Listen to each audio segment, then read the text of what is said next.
Let me see. There we go. Okay, everybody can hear me. Great. Hey, William Mears here. Welcome to Coaching Call. Let's see, it's not even a coaching call anymore. We're calling them live streams, right? So live stream March 14th, 2020. Hope you're well. I'm excited to be here. Got a lot of good stuff to cover and looking forward to it. So we'll jump right in. Let's head over to the screen really quickly. And let's talk about what we're going to cover today. Very good. All right, so first things first, some of you had some questions. Actually, a lot of you had questions. Some of you had a lot of the same questions. So I want to do just a quick overview of what RingAds, the public launch is and how that's working out. Some of you may be tuning in, not knowing any of that stuff yet. Just want to cover that really quickly. Not going to make this some like sales webinar or something like that. This is a live stream, so we've got stuff to cover.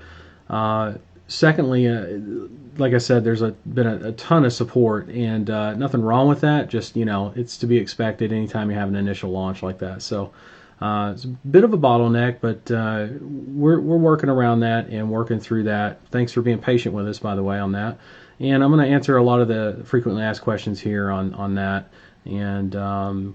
And then, of course, if you have any other questions that you feel you don't know the answer to yet or hasn't already been answered, then please feel free to ask. If it's already been answered, it's probably going to be the same answer almost every time. I don't like changing up answers on things if I don't have to. And so more than likely it'll be the same answer if it's the same question, with very, very few exceptions. And then we're going to talk about, of course, the 3 simple rules to massive success. That's always important, very important. And I'm going to give you direct not storytelling time or anything, but give you direct stories on how that applies, or give you stories on how that directly applies to this business model. We're going to talk about software and training access. There's been a lot of software updates the last couple of weeks. That's maybe why you guys felt a little bit of the bottleneck on support. There's been a lot of updates and things going on there, which is all good, by the way. That's all for you. And yes, you have access to that. If you have RingAds Classic, which is free, for life, then you have access to those updates that are out and that are coming.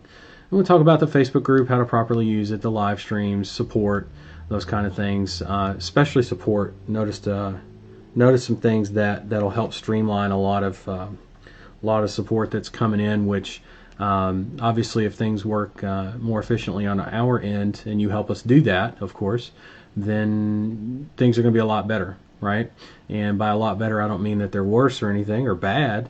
That's the wrong way of looking at it. I just mean better, faster, more agile. And then, of course, always the next steps, things you can do right now. We're going to talk about that. I've added a couple of things that you can work on in the meantime while we keep working through stuff. All right, cool. So let me really quickly, just for those of you who are tuning in and maybe you just picked up Classic or something. You're like, hey, I just saw that I've gotten so many support tickets with that. Hey, I just saw your email 2 days ago, or whatever it is, and here I am, right? And that's great. Welcome, for one thing. But you may not know like what we covered on the last stream, and of course we'll talk about that in the FAQs and some of the best practices, how to get the most out of RingAds. I think that's the key for this session, at least the beginning part here. That said, we need to talk about what we did a couple weeks ago. RingAds launched to the public finally, and we have a main site. You can go to ringads.com and check that out, and that'll forward you to our page where you can actually pick up RingAds. And there's two options actually. There's account options. Basically, RingAds Classic, that's the free software, which we update the software and the training for free for life there. And then RingAds Prime, that's the over-the-shoulder series, which I was hoping, by the way, we'll talk about that in the FAQs. I was hoping to be able to start that this week. Looks like it's going to have to be next week. But I will do special favors. I haven't figured out exactly what it is yet, but I'm going to put something together for all the Prime members for being patient, because I appreciate that. And it's going to be totally worth it when we launch that. And it's not like we're forever away from it. So I appreciate your patience on that, those of you that are in Prime. Same thing in Mirror. I'll figure something out, maybe another campaign or something, and make sure that you guys have access to that. And same thing for Prime. I'll figure something out, maybe a couple things for you guys that are in Prime and Mirror. But Ring Ads Prime is it's got its own like little set of stuff that comes with it. It's $27 a month, which is like nothing. So you got your options here. You just set up your account registration details, and you should be good to go there. And then, of course, the rest of the site here lays out exactly what it is that you're getting access to. Much more detail on that.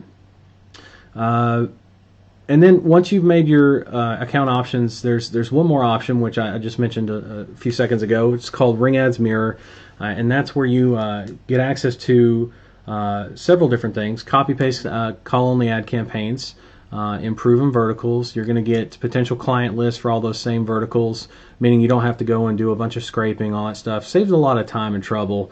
The campaigns, by the way, these are I know that no one has access to Mirror yet, so they think. Actually, everybody who's in Mirror already has access to it. It's just not complete yet. The campaigns are complete. That's not the challenge. The challenge is trying to put this in a simplified training so that everybody that gets Mirror can make this thing happen. It's not as simple as copy paste from Notepad to a document. If it were that simple, that would be awesome, but it's not. And so there's a couple of steps and things that I'm streamlining in the training to make that super simple for everybody to use, be able to use and get that done quickly. And then of course a list of all the verticals that you get access to and all that stuff. And that's just one click. After that, no matter what, whether you click on that or not, you get forwarded to the thank you page. You're going to see a welcome video. Notice I've added this message in here because apparently a lot of people did not know where to find Ring Ads Prime or Ring Ads Mirror, and now you know to check the training videos tab, right? And you're looking for the Ring Ads Prime and Ring Ads Mirror training tabs. If you see those tabs or those categories, some of them may not have a ton of stuff in it yet, but as long as you have those tabs, then you're golden. You can also check under upgrades, the upgrades tab inside the software, and see under your current plans, my current plans it's called, what plans you actually have access to, what's active, and of course make upgrades there if you need to. You know, a lot of you were asking about the mentorship. We'll talk about that in a second when we get to the FAQs. But that's the Ring Ads public launch, right? I just pretty much laid that out for you step by step. Did that because, like I said, some of you just got emails from me or didn't know that this was launched, right? And so I didn't want to not cover that again briefly. So hopefully for those of you tuning in that are already in, that wasn't too painful. Okay, cool. So FAQs. All right, now here's the cool thing. So my job as a I don't even know what the hell to call myself. My job as a veteran, I guess, is the best way to look at it. Some people call me a mentor. Some people call me trainer, teacher. I actually don't like the word teacher. Not that I don't like teachers, but I just don't think of myself as a teacher. I'm much more of probably a mentor kind of guy, or the veteran, right? The guy who's been there, done that has no problem with you looking over his shoulder or things like that. So anyway, soon to be, well, I say soon to be, right now we're innovators, and soon you will see much more innovation, and what that leads to is leading the way, and that's where it becomes it shifts more from like a mentor side to leadership side. And of course there's going to be changes that come with that from my end, from your end. What the hell does that have to do with frequently asked questions, you might ask?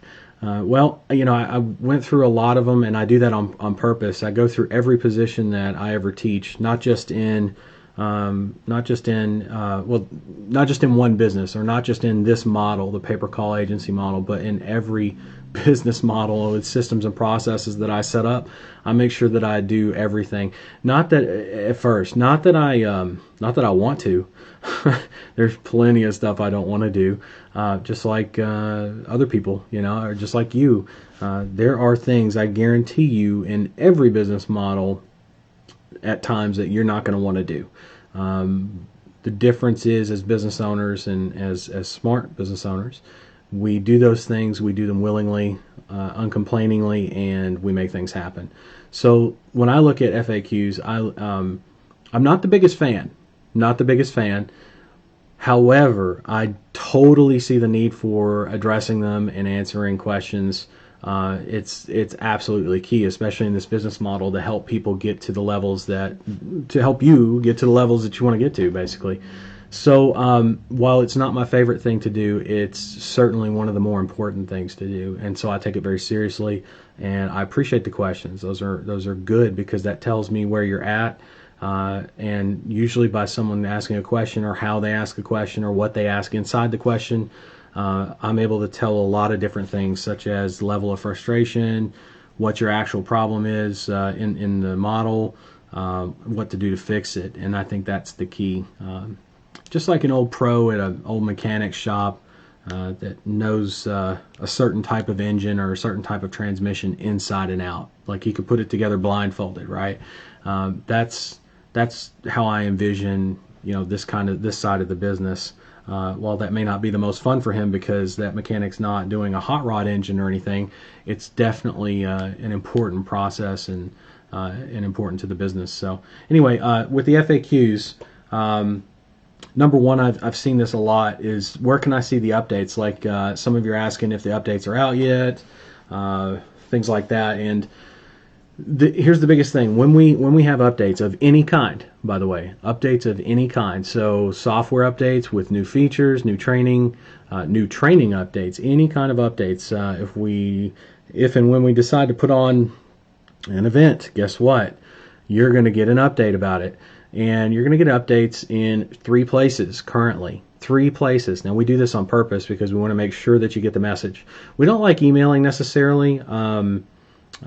It's just not as reliable, right? Whereas notifications inside Ring Ads, I know if you log into Ring Ads, you're going to see those notifications, right? It's your job to click on that button in the upper right-hand corner, but they're there, right? So you're going to have notifications and announcements up in the upper right-hand corner, and we're going to be utilizing those inside the software, very much so. Ring Ads Facebook group posts. So anytime you want to log into the group or log into Facebook and head to the group, you can check there. There's a search bar actually on the left-hand side. Pretty nifty. Hold on a second. Let me get over there. So if you notice, there's somebody wants to join the group. We have a pending member for some reason. I did not see that in time. Carolyn Huff. All right. Search group. There it is right there, and it stays there. It stays fixed. So if we go back to discussion, notice there's that left-hand menu there. That's very, very helpful. Files is an okay thing. I actually like you and encourage you to go to units, and I'll explain why here in a second, for finding different trainings, recordings. For example, this live stream recording, it's not just a post in the news feed of this group here. And I actually, after every call, I'm going to go in and go to the units section, and let's just explore that for a second. I'll come back to the search bar. But here you go. So I've got the updated training that I had promised to all the CallZoom members when I left, when I resigned. You've got resources here, these guides. Do not underestimate them. We're going to be talking about those more a little bit later today as well. Super, super valuable for those that need to get started right now, right? And can't wait for some reason. Totally okay with that. Just understand these guides are going to be super, super helpful, okay? And look, here's a unit number 3. It's called live streams, the 14th and 28th of every month, 12 p.m. Pacific Standard Time. Like, you can't mess this up. If you come to units and you look for recordings of live streams, are you going to know what day and time every month that we do calls, right? Unless we reschedule. Sometimes there will be scheduling conflicts, like twice this year. I do a call every Monday for the mentorship at 12 noon, and I think, let me pull up the calendar actually. Where is the calendar? I think, nope, April we miss Monday, which is good. May we miss Monday, which is good. June is on Sundays. That's good for coaching calls. The 14th and 28th is what I'm looking at. July is good. August is good. September, okay, that's one that we got to look at. September and December. Okay, so September and December of this year, I will have two scheduling conflicts for the month for each stream on the 14th and 28th, because those are on Mondays. September and December, the 14th and 28th of September and December are all on Mondays, all 4 of those. So what we'll do is my 12 noon will be with the mentorship, and then I'll probably just set a rescheduled time for 2 p.m. Pacific, so 2 hours later, but just for September, December. Every other time, it's going to be anytime we don't have a scheduling conflict, 14th and 28th of the month, every month, and it's going to be at 12 p.m. Pacific Standard Time. And there's all the recordings. You can see all those and log into them. And then, of course, copies of the slides, so that way you have access to that stuff too. And we'll be adding a bunch more stuff here. Wow, somebody's upset. Not sure why they're upset. Maybe that's not what they thought it was. I don't know. Anyway, update to the training, all that good stuff under units. Very, very helpful. And then, of course, discussion, where you can add your questions, things like that. This very live stream, you can see we're on. People are asking questions. Someone's saying, nice to see you reinvigorated and happy now. Hey, man, I'm always happy. I got really sick for a couple weeks, man, and this was before the coronavirus, so no need to freak about that. But it's crazy because I got better just as the outbreak really started, making its way worldwide, which is really interesting. But it's okay. I'm okay on my end, taking precautions just like all of you should, whatever that means for you. Okay, so that's search bar. So search bar, this is so helpful. Look at this. If I typed in live stream and then just hit enter, look what pops up. Everything that's got the words live stream in it as a key. It's a keyword search for everything in the group. How slick is that? And it's not just stuff I post, it's stuff anybody posts. So this now becomes like this massive database of training and updates and announcements and all kinds of stuff. Not just now, if you want to see any specific announcements that we've made, you can go to announcements and see if we've talked about, oh, they updated this part of the training, or they did that, they added this feature. Announcements is going to be helpful. And the other stuff like videos, photos, and files, I mean, you can feel free to explore those. I'm not saying don't. I'm just saying it's probably not the most efficient use of your time, because you really should not be in Facebook that long.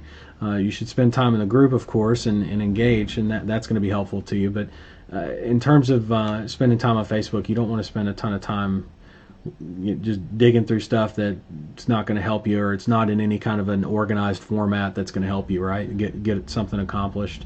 So discussion, units, announcements, those are pretty solid. Files is just the interesting thing about files is this has been around forever before units came around, and now that whenever you have units enabled, all these files end up from the units. Guess what? They end up over in the file section. I mean, kind of funny. But much more. It's much more beneficial for you to use discussion, units, and announcements. Those are going to be your main ones. And then, of course, the search bar here, super helpful. So hopefully that helps you folks out with the Facebook group. And then, of course, like I said, those are the 3 places we do the updates. Right? We've got notifications inside Ring Ads, Facebook group posts, and then these live streams. Number 2, can I use old Twilio phone numbers? I got this question a lot, and here's the answer. It's very straightforward and self-explanatory, so I'm just going to read this to you. Ring Ads doesn't port numbers from any other platforms, and we do this for protection against potential abuse from other platforms on those numbers, and for them to not be associated with Ring Ads in any way. And the good news is, a lot of people are like, oh man, you mean I got to get a new number? Yeah, just let the old one go. That's easy. If you're switching over from another platform, that's fine. Totally easy to do. In fact, it's easier to switch over to our platform than you might think. That sounds difficult until I tell you this next piece, right? The good news is you can actually use the copy campaign feature inside of the Managed Campaigns training to help you speed up the transition process. So if you got 10 clients, you can whittle that down to like less than half the time it would take you normally in many other platforms to create campaigns. So pretty slick little set of training there inside of the software and feature, of course, but definitely helps you speed up that transition process and get everything moved over nice and easy. I haven't had anybody that's transitioned from another platform have any challenges yet that they couldn't overcome very, very easily. In fact, I've gotten a couple of responses telling me how easy it was, which was nice. Love seeing that kind of stuff. Number 3, where's RingAds Prime and RingAds Mirror located? Okay, so inside the RingAds software, under the Training Videos tab, which is on the left-hand menu, you're going to find a Training Videos tab. And then when you click on that, you're going to see a bunch of different training categories. If you see a training category called RingAds Prime, and that's what you have, you're in, right? You're going to obviously expand that. Excuse me. You're obviously going to expand that category, but once you expand it, you will see what's in there. Same thing for RingAds Mirror. You're going to look for that training category under Training Videos tab, and once you see that, click on it, drop down, and you'll see the training for RingAds Mirror. Okay. All right, that's where you find that stuff. And by the way, a lot of questions about, we don't have RingAds Prime and Mirror updated. I just told you, I'll say it again for those of you tuning in now, and maybe you missed the first few minutes. I'm going to do something special for everybody. I've been a little bit delayed, I know. Hold on, let me come back to the webcam. That might help a little bit. There we go. Been a little bit delayed, on RingAds Prime and RingAds Mirror, but I'm going to make it up to you. I've got some things that I'm still thinking on what I want to do, but I've already got some things in mind that I'm definitely going to do to say sorry for that and thank you for your patience, right? But as long as you see those,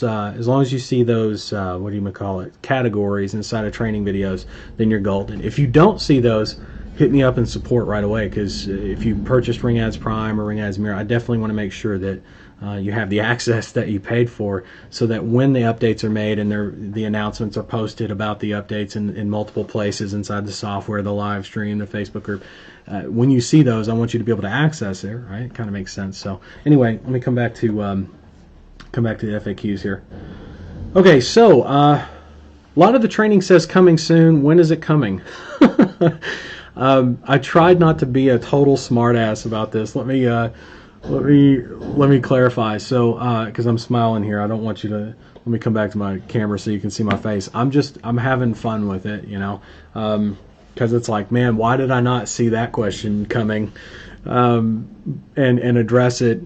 But and I did, but in the support. But it's pretty funny to me because people are it's a good thing to me, because people are, and I say people, like a lot of people inside of this group, you may even be one of them watching right now. It may be you I'm talking to, where you feel, let's go, go, go, go, go, go, go, let's go, and it's just, I know that, I know that feeling. I'm right there with you, by the way, clearly, but keep in mind, we launched the way we did so that you would have access to the software. So I understand some people already have clients, are able to, learning curve wise, especially with this intuitive software, so with RingAds, you're able to transition over in a day, go through the training videos really quickly, learn, set up all your accounts, set up your APIs and stuff, and then go, right? That's mainly who that was for. Why we launched that way. Now, for other people, there's a group of people that are a little bit behind that, but not like super behind that, where you may have clients, or you may know what you need to do on the acquisition system because you've looked at part 1 and part 2 of the guide. You've kind of gone through some of that stuff. You understand what you need to do, and you have a lot of stuff set up inside of RingAds, and so you're looking for like the full and complete training, some of you. And I'll tell you right now, with what you have, and I've seen this happen, everything that you currently have access to inside the Facebook group with Pay-Per-Call Agency Success, right? .com, that free membership that's got the part 1, part 2 guides in it, all that training there. You've got the software training. You've got access to the sales script. You name it, agency website template. You have access to everything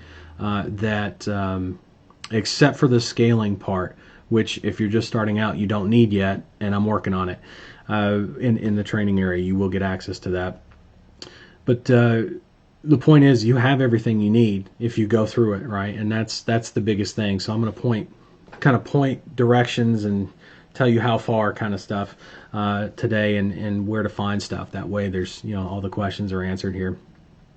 And keep in mind, when we say it's coming soon, we want you to know what's coming. And by the way, there's tons more that's on the dev to-do list for development for the software. There's tons of stuff on the training docket, tons of stuff event related. There's tons of stuff that aren't even listed as categories or coming soon yet. So if it says coming soon, it's on the, let's say this, it's on the scope, it's on the radar, right? It's not way off in the distance. It's coming soon. That's what coming soon means. And I'm rolling it out in a certain way where it's going to make sense. It's going to be very logical. So as you follow along, if you want to do that, you're more than welcome to. We're going to do the agency building, right? We're going to start with that because build out an agency. And then we're going to move into the Google ad campaigns and go through that entire setup, basic optimization, advanced optimization for Google call only ads. And then we're going to go into client acquisition. And then we do client retention. Then we jump into scaling and the client white label videos. I'll try my best to have the client white label videos up sooner, but that's probably the order it's going to be in. And my goal is to get those rolled out as we go, okay? With updates along the way. So announcements and updates along the way. So you're going to be like, oh, damn, the agency training's up. Click, click, click, go to it, right? All right. What do we got here? So it's coming soon, and in order to launch the software quickly as possible for you to get started ASAP, that's the big deal. In the meantime, though, you can implement the next steps, especially these points that I'm going to be sharing with you in bold a little bit later on the next steps screen here. So the ones in bold, and I'll be sure to remind you of that. Next question, when are the live streams? Again, every 14th and 28th of the month, 12 p.m. Pacific Standard Time, unless otherwise rescheduled. And we try our best not to reschedule. It's very rare that we do that. I know we got off to a little bit of a weird start with that, but such is life. It happens. Oh well. The good news is they'll be announced, right, inside of the Ring Ads Facebook group. Ring Ads Mentorship. Told you we'd come back to this one. So what is the Ring Ads Mentorship? How can I get access to it? A lot of people are asking that. Just to cover it real quick. So it's a higher level of learning and engagement. It includes Ring Ads Prime and Ring Ads Mirror. So if you've already invested, for example, in Ring Ads Prime or Ring Ads Mirror or both, those would be refunded to you if you're a mentorship member, right? The link to go to that site is there, and once you're there, this is what it looks like. It's very similar. Makes everything nice and easy, so you know what the deal is. The biggest thing on the mentorship that I can tell you is going to be, there's a lot of things that I do for the mentorship that are, some people would call it above and beyond, and I would typically be one of those people that would say above and beyond. But my thing is more for the mentorship. My thing is more, what do you need to supercharge things in any given area? And my goal is to help you do that. And not every time, but sometimes that's a phone call if I can spare the time. And that fluctuates, right? That varies my availability on that. It's not like I set up bunches of times and talk to every single mentorship member that we have. In a lot of cases, I don't have to. You've got weekly sessions that we do where a lot of people come on and ask questions there. And those are very engaging, right? Very helpful to keep people moving forward on a much more regular basis. So between that and the much higher level discussions in terms of scaling the agency and all that kind of stuff, that's where the mentorship really comes in. Not that it's not helpful for people coming in out of the gate to go into the mentorship. Listen, I'll help you wherever you're at, no matter where you're starting at. I've helped people within their first 90 days, never having done this business model, inside the mentorship, do crazy things, awesome things, like double-digit clients, inside of 30 days, easy, and pulling in 5 figures a month. That's not a bad start to any business. So anyway, that's what the mentorship is, how you can get access to it. Let's see. Let me check the comments here real quick and see if there's any other questions. Maybe I missed some. So if there's questions that you have, ask away. I'm going to navigate over here to the post inside of another tab that you can't see, and see if I can see the comments here. What the mentorship is, how you can get access to it. See if I can mute that. There we go. Nope. Okay. Not seeing any comments. Wow, you guys are not so talkative today. Maybe that's because I'm too talkative. I don't know. But if you have questions, I'll be more than happy to answer those outside of what you've already got answers to. And yeah, let's move forward. In the meantime, I'll come back to some FAQs, see if we have anything. 3 simple rules to master success. So how does this apply to the business model, right? How do these apply to the business model? And there they are. We talk about them every session, if you notice, and there's a reason for that. It's because they're that important. I do the same thing with the mentorship. Every week we talk about these things, these 3 things, and not just talk about them or me say, read them out loud. I mean, you can read. I'm not going to insult your intelligence like that. Everyone can read that's here. Instead, what I want to do is challenge you to make them, to implement them, if you will, into what you're doing. That's the challenge that most people find. And it's only through doing and then looking back saying, oh, that's what he means by follow the training. Got it. You know, because when you look at that initially, you're like, why does he say that all the time? Is he just an asshole? Or like, why does he say that all the time? And he says it over and over and over again. So I figured, you know, instead of saying it all the time over and over and over again, everyone here knows that I say that all the time over and over and over again. How does it apply? And best example I can give you. So I had a conversation this week, totally stressed me out, by the way, which is like, let me come back here so you can see me.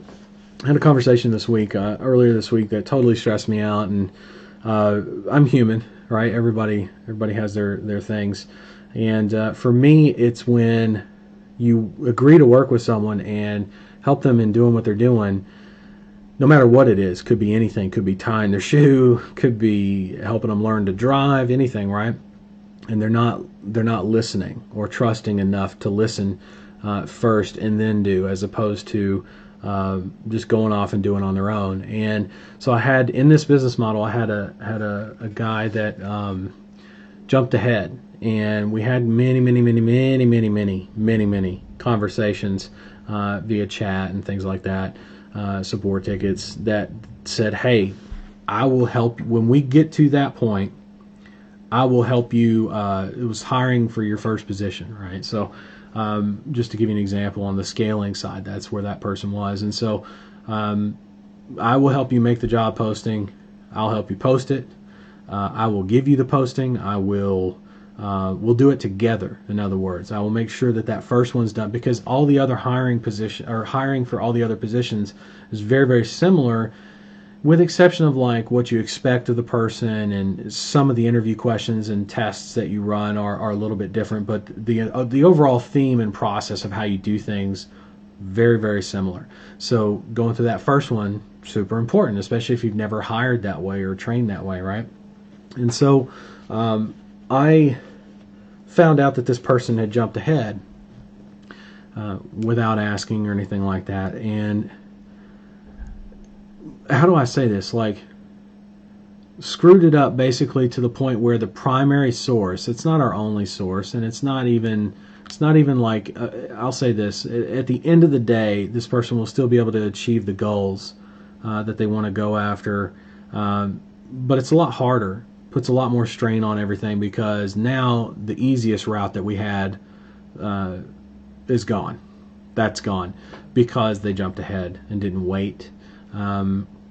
I love ambition. I love taking the initiative, but at the same time, if you've got an instructor or a mentor and they're saying, we'll do that together when it's time, listen to them, right? Because they're going to know when it's time. And even if they make the mistake, at least the mentorship, the mentor makes the mistake, not the mentee. Because if a mentor makes the mistake, the mentor can easily pull the plane out of a nosedive, no problem. Whereas if you've never flown a plane before, it might not be so easy for you to pull that plane out of that nosedive. So that's a great example of what happened when someone did not follow the training. So I gave them, in other words, I gave them very specific instructions, and they jumped ahead, right? And there's nothing I can do about it except, I have to reevaluate how I work with this person now and communicate with this person, because that can't keep going. Like I said, it stressed me out like really bad, because I take it personally, like when someone's business doesn't do well or do certain things that are just like supposed to be clockwork. That's a clockwork thing to me. I mean, I can't tell you how many times I've hired for position one. In the scaling training, it's a no-brainer. It's easy, and I've never run into the mountain of shit that followed just by someone jumping ahead like that. And it wasn't entirely their fault, right? However, that's where it started, and that's what I'm trying to get across to you, is that, if you get specific instruction, roll with it, and roll with it as closely as you can. You may not even think you're doing something wrong. It's not really about right or wrong. It's just about, there's this way, the easy way, the easiest way, and then based on trial and error from lots of people before you, lots of experience speaking, or your way, and sometimes those will be in alignment, but most times it's way off and a pain in the ass. And so don't be a pain in the ass to yourself, because you don't want to create those kind of problems that I had to deal with this week in your business. I mean, that's not good. It's not good. You don't want that. All right. How do we relate work at this consistently? I'll give you a good example. I mean, I've seen people in this business model, mind you, I've seen people take a couple week vacation. By the way, I have no problems with people that take vacation. I'm not really one of those people. I love working. I love my work, or I wouldn't do it. I'd probably just sit around and do nothing at all. That's how much I love my work. So that is my vacation in a lot of cases. So for me, working consistently has never really been a challenge. For others, I get it. You put in hard work and you finally build a business, or feel like you've built a business that can take care of itself, but it may be in a very critical stage. Think of it as like a child. When you those of you that are parents, right? When you had a child or have a child, maybe currently growing up, when does that child need you the most? At the beginning or at the end of their life? I would say not end of their life, but like end of the 18 years, let's say, as they're going into adulthood. They need you the most at the beginning.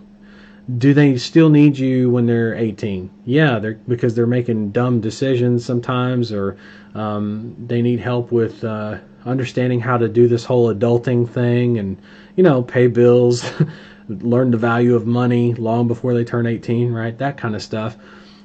But those are like higher level conversations, and they're conversations, by the way, that you can actually have with that child or with that young adult. Whereas a baby, you gotta like play the guessing game. Did Timmy go in the well? What do you need, kid? Oh, you need food and you need a diaper change. Like it pretty much works itself out to the basics. But sometimes they're crying because they got a stomach ache, and you don't know that, and there's no way for you to really know that, and it just is what it is, unfortunately, for the child. As the child grows, what's probably the most dangerous time or period of time for a child in their development stages? I would say it's between the ages of birth to like 6, maybe 7, right before they start going to school. And I'm talking about formative years, right? Development, where we learn to not touch the hot stove, and hold mom's hand while crossing the street, and looking both ways, and that kind of shit. Super important stuff to like stay alive, right? And then once we can stay alive and not shit on ourselves and wet the bed, I mean, we're not like capable adults, but we can now have conversations. You can reason with people or children at that level. Are they good to leave with a babysitter at that point? If you want to take off for if mommy and daddy want to take off for like a week on a cruise, and a Corona-free cruise, of course, can you do that? Can you leave the child of that age at grandma's, and grandma's not going to be like super stressed out? Yeah, I mean, normal kid stuff, right? But for the most part, not that big a deal. Now, am I saying you can't take a vacation for the first 6 to 7 years of your life? No. But what I can tell you is, how many times, and you know this to be true, how many times have you heard a mother say, "Oh, they go to school next year. It's only for half a day, but it's half a day," right? And then next year it's a whole day, right? They're so happy that their child is going somewhere else and is someone else's responsibility for a little bit. So I know you know damn well, if you're a parent, what kind of work it takes, right, to raise a child. A business is very similar. The good news, okay, that you're probably going, "Oh man, is he talking about I'm going to have to do like 10 years before I can take a vacation?" No, I'm not. The good news is, this business does not take 18 years to grow. It doesn't even take 6.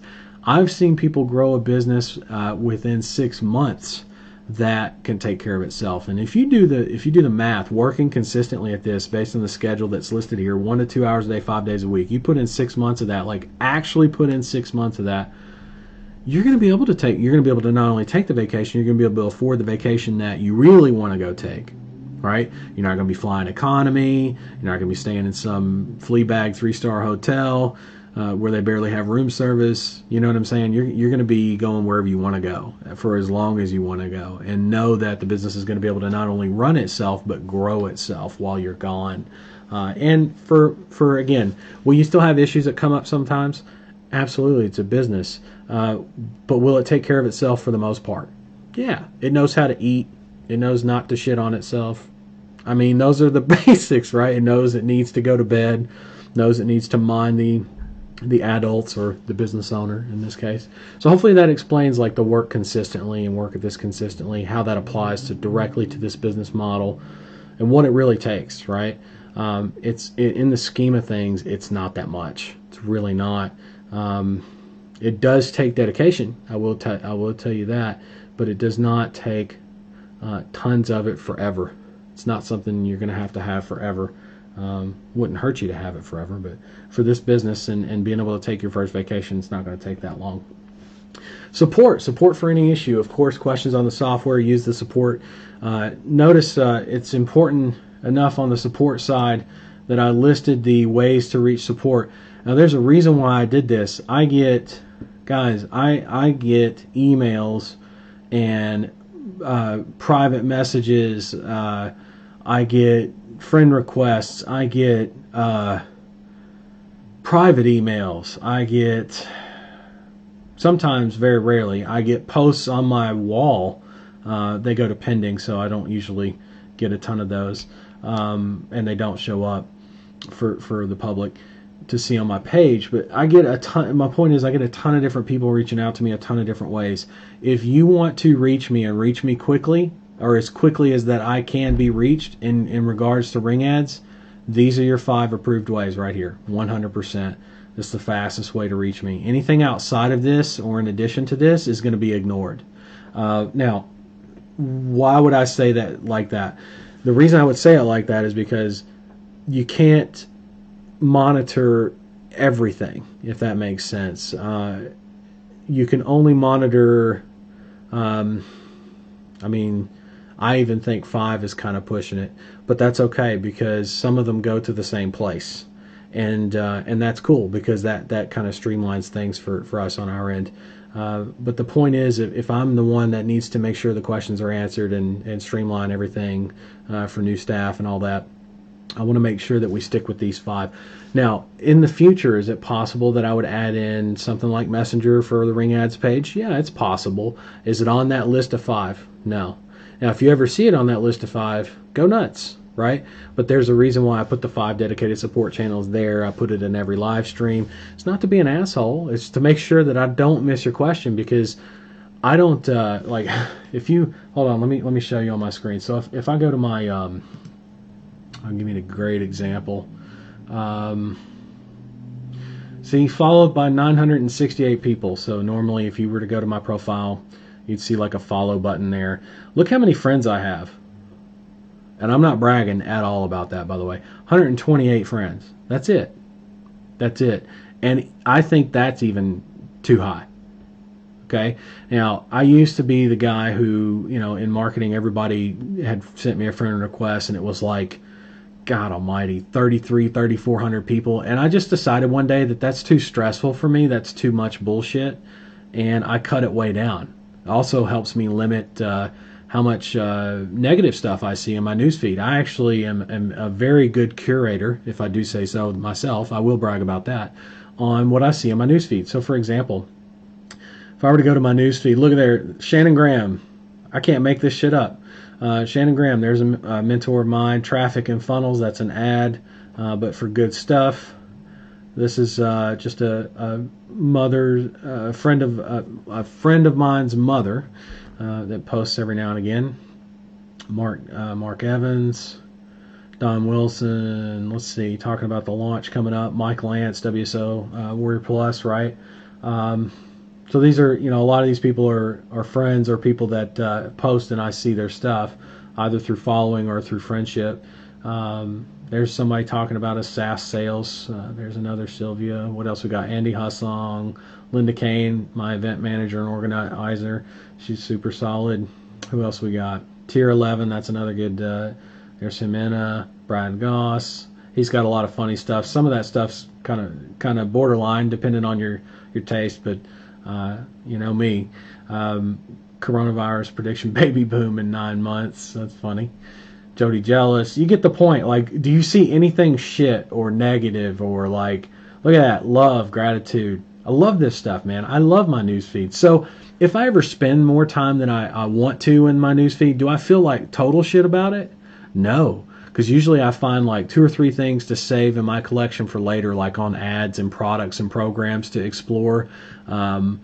I see people posting adding value to different groups and things like that. Like there's a bunch of different stuff that the point is I have access to all that through my newsfeed. If I come back to my page though, let me show you 128 friends. I mean, so my friend requests. God, I haven't even looked at this in years. Hold on. Where do I find it? See all? Is it see all? Maybe it's under see all. 219 friend requests. So many people. And it's not that I don't want to be friends with people. It's just, if I don't already know them or do business with them, they're most likely coming to me because they're trying to reach out to me in a support channel that's not supported. Meaning, if you want support, use one of these 5 ways. Use one of these 5 ways. That's the fastest way to reach me, okay? The best way to reach me is through using one of these 4 ways. It's nothing personal at all. It's just a much more efficient way for me to help more people instead of one person, right? No phone calls, no crazy stuff like that. That stuff's not needed. I save that for the mentorship people, right? And then, of course, the 5 different ways we use support here. Okay. I think I beat that over the head enough. The point is, though, a lot of you are doing this, and I appreciate that because it shows me like where you're at is you're getting the help you need before you get frustrated. Before you get frustrated. Super important. Keep doing that. I think we've nailed this down. Cool. Software training and access. Okay, so remember, as a reminder here, the next steps for us is to get the Google Ads API, Ring Ads Mirror, Ring Ads Prime, get those fully up. That's on deck. From there, there's a couple of software updates that we're going to be doing some training for and adding in and then announcing that, of course. And from there, we're going to do agency building, agency scaling, client acquisition, Google Ads call only campaigns, start to finish, and the white label client training.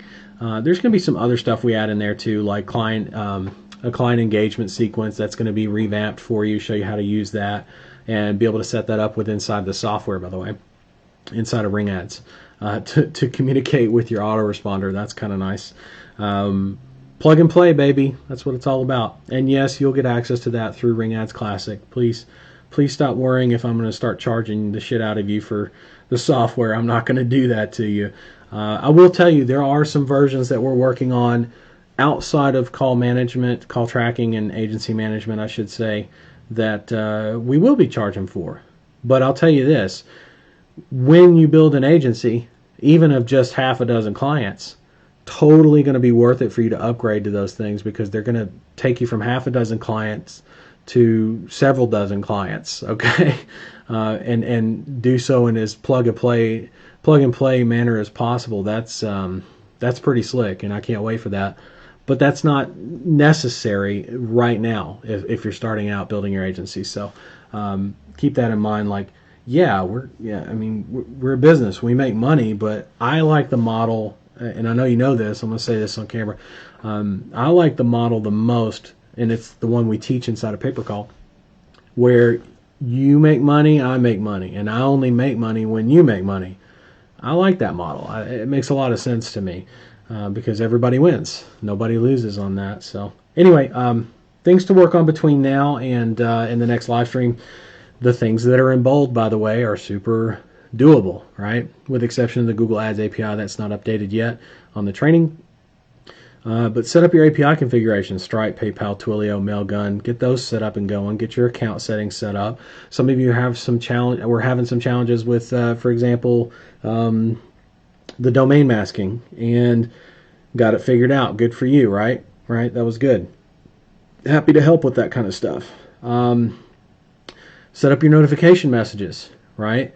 Set up a test company so that you know what the back office looks like, so that you know that the email, the credentials that you send out when you create a new account or a new company in the back office, that your password and username stuff is being emailed to your client. Set up a test company to make sure that that's working, right? Super important to do that kind of stuff so you know how to help your clients the best, right? All right, and that's not all. There's more on the next steps. We'll talk about that in a minute. Ring Ads Facebook group. You guys know the deal. Not a free speech forum, no negative crap. You saw my news feed, like my personal news feed, so you can see the kind of stuff I look at on a daily basis, right? Like I say daily, I don't go in there every day. But whenever I do, you see what I see, right? And if you got something to complain about, go directly to support. I have no problems with that. I don't think that's going to do you very much. Even if you do go to support and to complain about something, you're probably not in the best mindset to be able to deal with the business at hand. And so my first item on the agenda, if you will, is to make sure the mindset's right and then help you fix the problem. And that's, to me, that's like what next level support's all about. But not saying come to me to complain all the time. That's not very nice. But if you've got something to complain about, much rather see that in support. There's no room for that, or no tolerance for that in the group. Of course, one warning privately, then you're out indefinitely. I've only, it's funny, I've only ever had to warn one person, and that's it. That's it. Pretty happy about that, and that's a great example of who you folks are, and what caliber of people you are, and that's why I love working with you. That's the fun stuff. The group is great for questions and answers from your peers, not just me, but from also your peers, right? Remember that search function I showed you earlier? It's a very useful thing, right? It's also for sharing your journey, right? Your progress and wins along the way. Some of you have been talking and sharing about some of the things that you've done, like, oh, I've got all these things set up, or I just got the script, or where can I find the script? Those are all great things to share and let people know, oh, I did I recorded myself with the sales script for 2 hours, not straight, obviously, but like 2 hours, 2 1-hour sessions or something, and I feel good with it. I know it by heart, that kind of thing. Of course, the group is also for accessing these live streams, right? The shared documents I showed you in the units section, where the most time would be spent between discussions and units, right? And announcements. Those are the three main ones, but that's what the group's all about, right? That's what we use that for. Live streams, talked about that. We're always going to have training topics to cover. We'll always cover them first without interruption. And at the end of each stream, we're going to have like an Ask Me Anything format. I tend to stop, not like stop, but in certain areas, if we've covered a lot of stuff in like a very short amount of time, or something that I feel may be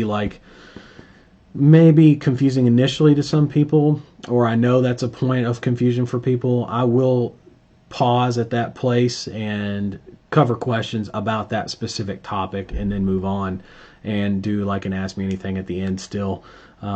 So sometimes there's multiple places where I'll ask questions, things like that, or answer questions, things like that. And of course, the more that you engage with us through support, through the live streams, through the Facebook group, the more engagement you have with us in general, the more you log into Ring Ads every day and update your settings and go through things and rehearse the script and all that, the better and faster your results are going to be. It kind of goes without saying, but I have to say it because you'd be surprised how many people think, oh, I put 2 hours in, and it's like, okay, well, it takes time to put into the business. Not tons, but if you put in 1 to 2 hours a day, 5 days a week, that's a different story, right? That's not even part-time job hours, by the way, folks. 1 to 2 hours a day, 5 days a week. I think, what is it to be a part-time job? It's got to be at least 15 hours a week, I think. I think it's going to be 15 hours. I could be wrong on that. In the U.S., I think it's 15 hours a week. If you work more than 15 hours a week at a job, then I think that's considered part-time. Anything less than that, I don't even think they qualify that as part-time. Pretty interesting. All right. Support, right? 5 ways to reach our support. Imagine that, right? And the support channel is primarily used for things like software usage, bugs, suggestions, file errors, things like that on the software. And the live streams and inside the Facebook group, that's all the stuff that's like business model questions, ad campaigns, client acquisition, basically everything non-software. Basically everything non-software, that's what that's all about for the live streams in the Facebook group. Next steps. All right, so this is, like I said, everything in bold is what you want to pay attention to here the most, so that you're prepped for when we roll out everything else, right, as we roll it out. And of course, I'll update you as we go on the next stream. We'll have more next action steps and things that you can be working on, right? Set up your API configurations, set up your account settings, notification messages, test company. Make sure you use www.paypercallagencysuccess.com. Some people are trying to go to the non-www version, and I think that might, I'm not sure if the forwarding's working on that or not, so make sure www is there. Make sure you're using a good browser. Gosh almighty, so many people using crazy browsers. Use Chrome. Like it or not, love it or hate it, it runs very, very well. And there you'll find free updated training. You'll find the part 1 and part 2 of the Pay-Per-Call Agency Success in 24 hours or less guides. You can review those. Those are super important, super valuable. You folks have, if you've not seen those yet or actually gone through them and watched the training videos on those, there is so much value in there.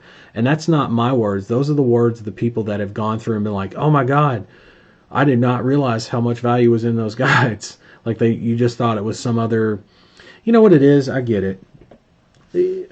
God knows how many PDFs you probably have on your hard drive. Same here. You don't want to see my computer. You don't want to see my cloud either. It's all organized and everything, but a lot of stuff to go through at any given time. And I get it. But whenever I find a guide that's got a lot of value in it, I go through it enough to make sure that there's significant value or not, and I kind of rank it, if you will, or rate it. Not by an actual rating system, but just this is super worth reviewing in fine detail, minute detail, because it's that good. And then this one over here is, or most of them over here, that's just stuff I can just put on the cloud and bloat out my drive. And maybe one day I'll get to it and it's a great concept or theory or white paper, whatever. But this here, that's gold, right? You should be looking at those guides because I firmly believe that once you have looked at those thoroughly, they're going to fit within that gold category, if you will. If you have that or not, I don't know. I do, but super helpful, super helpful. So figured I'd throw that at you. And study the sales script. Guarantee you, guarantee you, guarantee you, guarantee you. And I say it like this because I know beyond the shadow of a doubt, there have been, man, I have been through such a learning curve teaching what I teach, right, in this model. I have yet, think about this for a second, I have yet to find one person, one, not even one, out of all the people I've taught, lots of them in person, okay, and told everybody in advance too. It's not like I just sprung it on them. Gave them this script, said gave in specific instructions on how to study it, what to do, how well you need to know it, and why. Like, not just what to do, but also why. I gave you the why. And not you, but I'm saying all the other people. And not once have I ever come across somebody that could rattle it off to me when the chips were down, if you will. Which means every time you jump on that phone, are the chips on the table? 100%, right? And that's when it counts. You got to be able to deliver when it counts. And when I say study the sales script, that could be one of those things, a lot like the 3 Simple Rules to Massive Success. Why does he say that all the time? Why does he tell me to study the script? I studied it an hour last week. You know, cool story, man. Cool story, bro. Whatever they say. To me, an hour, you know, right now with what you're doing, an hour or two a week is okay. When you are about a week out from, you know, when you've got the agency built out, you're about a week out from actually dialing, you need to be studying it every day. Like every minute during lunch that you can, while you eat, just sit there instead of watching Netflix, you know, binging out on the new season of whatever the hell's out. You know, you study the script. You just have it in front of you and you just sit there and study it. On your way to work, you know, what would be great is if you recorded the script and recorded you saying the script, for one thing. That gives you several run-throughs, and then pop that into your car stereo on the way to work if that's what if you got to go to work, right? Whatever it is you got to do, right? When you go for a run, man, you know, I'll tell you something that was very impactful to me early on, and not super early on. A few years into my sales career, I met a guy named Tom Hopkins. And for those of you who know anything about Tom Hopkins, I mean, the guy's known for being just an absolute beast. Really charismatic guy, too. Pretty cool guy, gotta say.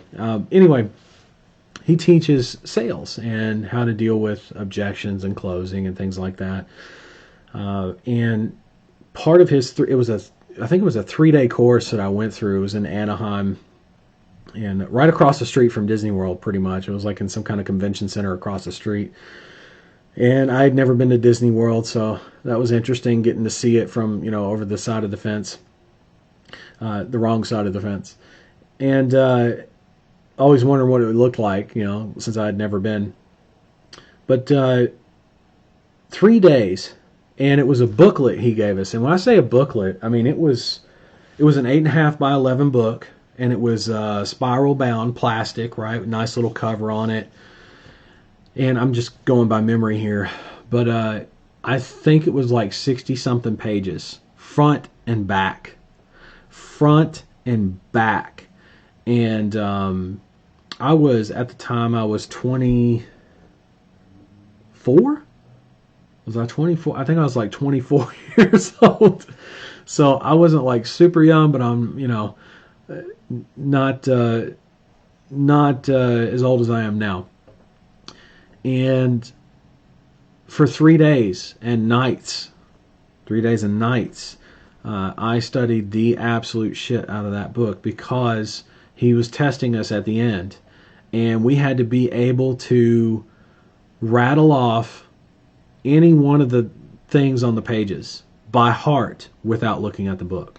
60 pages worth. And I'm not bullshitting you on this. This is how that was so impactful.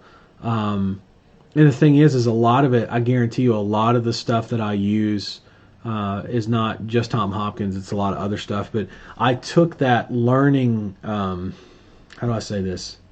I took that as a learning lesson for how I should learn all the important stuff in life. Because I looked at it and I'm like, man, how the hell do you sell a house a day for an entire year? The dude sold a house a day average for an entire year. It's like one of the only guys I think has ever done something like that. And he swore up and down it was because he knew that book. And he showed us countless times how many of those he knew verbatim.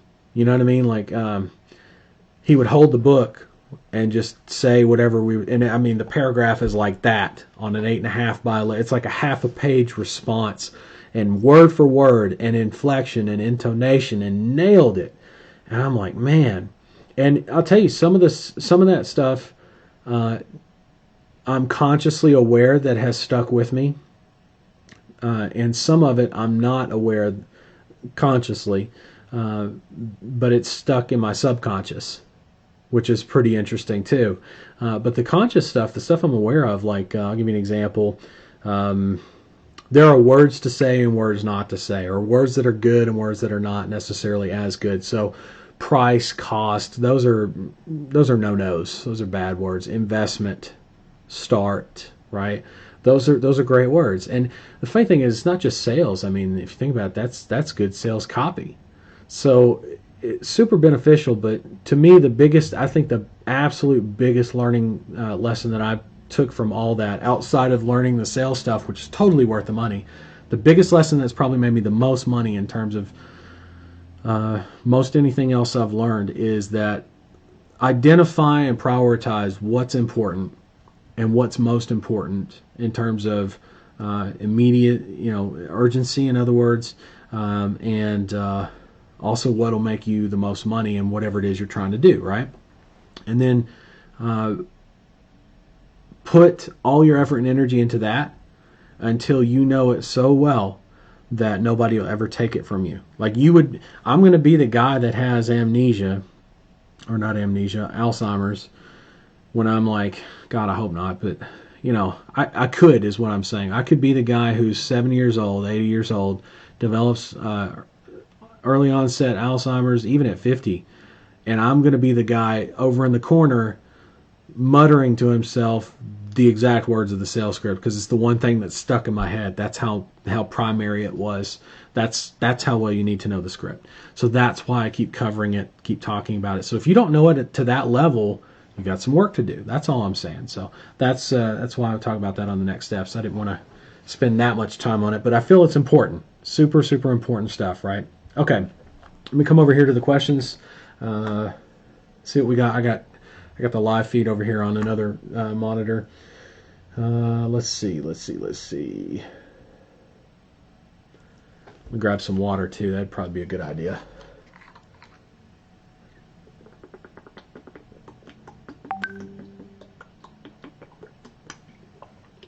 Okay. Woo! Probably should have took some about halfway through there, but that's okay. We were on a roll. I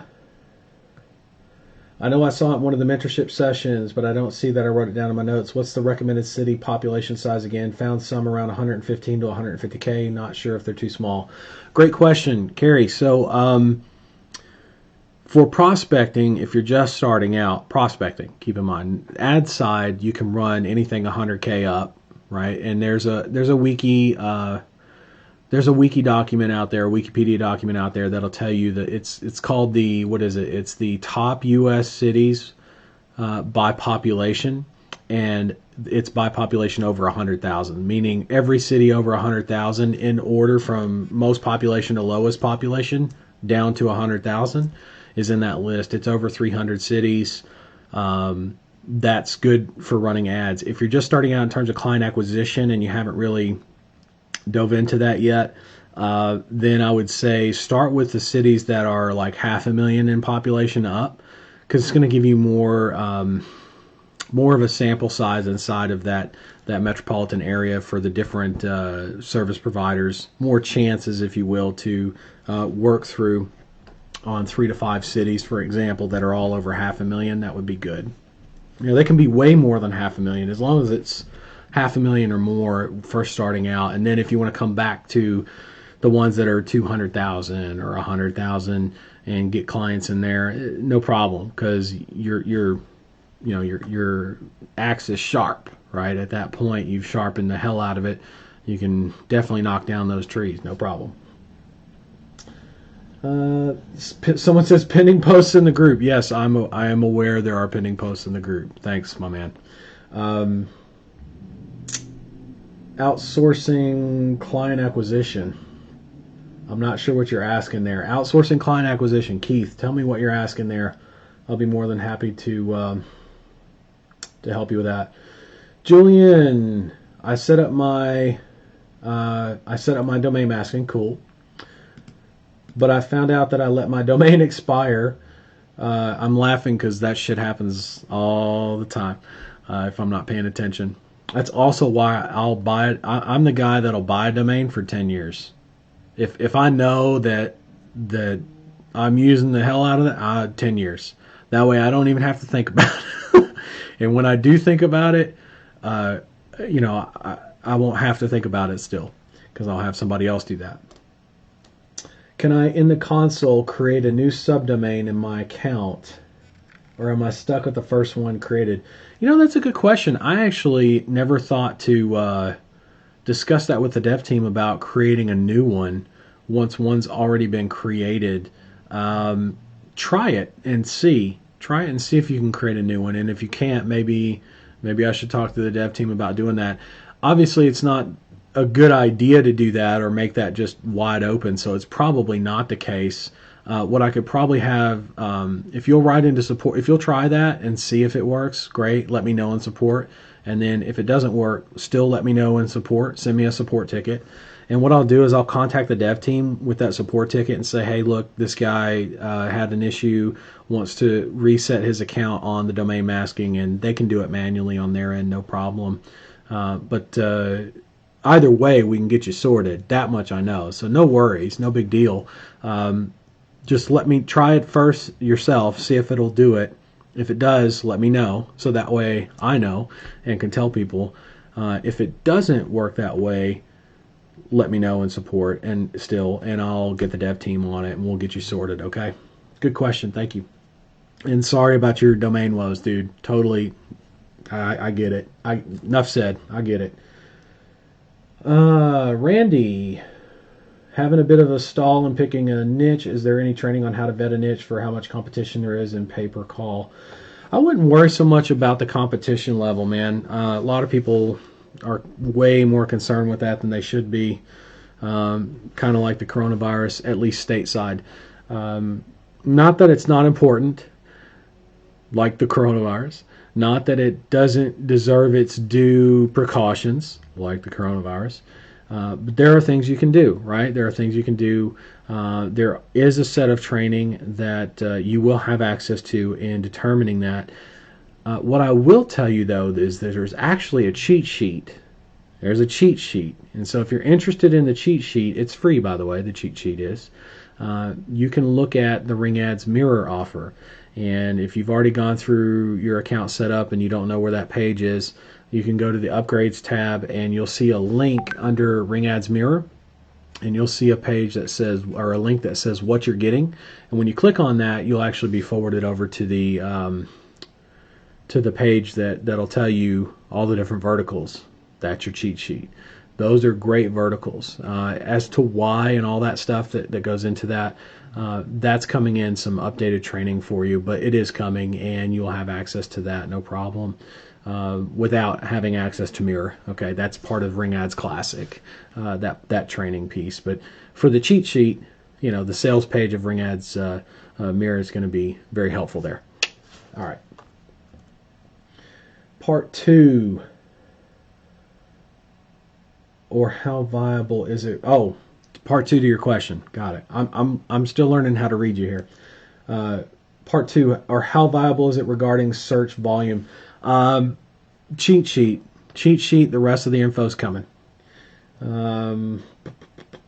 Hi, how do I access pay-per-call agency success.com area for the training?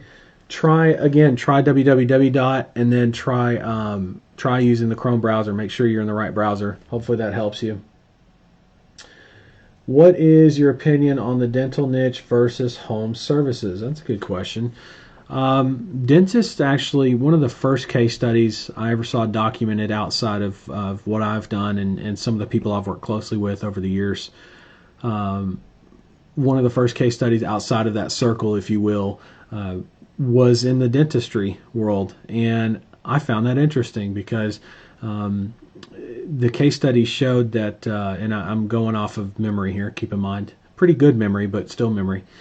They were able to lower their costs by like 4 times just by running call-only ads from regular search ads on Google. And I thought that was pretty interesting. Lowering their costs like that significantly and still producing a great amount of business. My advice to you, though, in the dentist world would be to focus on the urgency side to start with.